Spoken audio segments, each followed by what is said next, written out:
Hey everyone, Southy here. Go check out the latest episode of Apex Hunters United. Fair dinkum, it's great. So, ever since Shane Van Gisbergen's been doing the NASCAR thing, I've been asked the question a bunch of times by supercar fans who actually want to know, not the ones who already know everything, the ones who actually do want to know answers to things. What makes driving a NASCAR car so hard?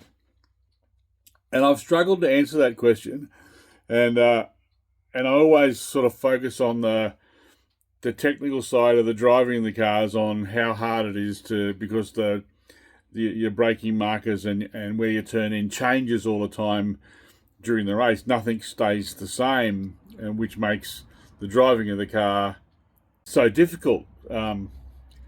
But that's not really a good explanation, and it doesn't really help people understand what it is about the cars that makes them hard to drive.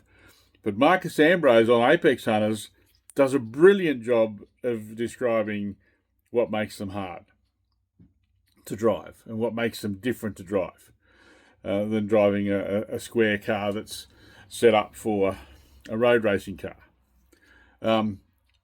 I've done a lot of road racing in NASCAR cars, and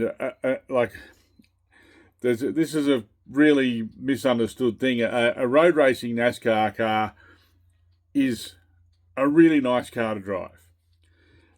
There's two different cars that people use in NASCAR. There's a bunch of different ones, but basically there's an oval track car and a road racing car. Now, the road racing car is a very, very good car to drive.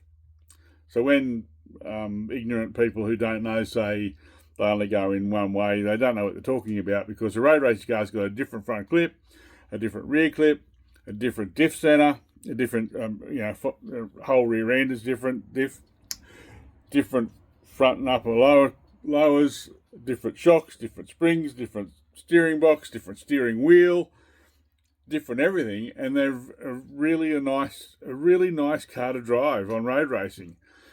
And like, for me, it always shit me, because all my success, all my wins came on road courses. I never won on an oval track. So they're two different things. But the oval track car is inherently difficult to drive until you get a handle on it. And as Marcus said, the guys who have been doing it since they're 8-year-old are so far down the road as far as knowing how to drive these cars and understanding them, because they've been doing it since they're 8.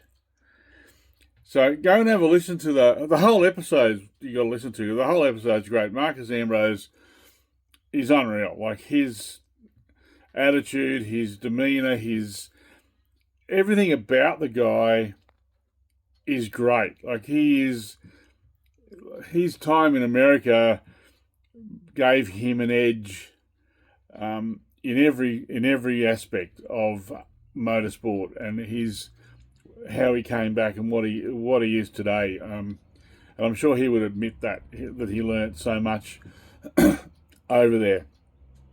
And one of the things that made him popular over there with the NASCAR community was his love of the history of the sport, and he talks about how he loves history in the podcast. So yeah, if you want to know about what makes a NASCAR car hard to drive, watch Apex Hunters, and Marcus gives the best description I've heard. It's fantastic. It's a really, really cool way to make people sort of understand why these cars are so different and why they're so hard to drive. So yeah, go check it out, and have a great day. See ya.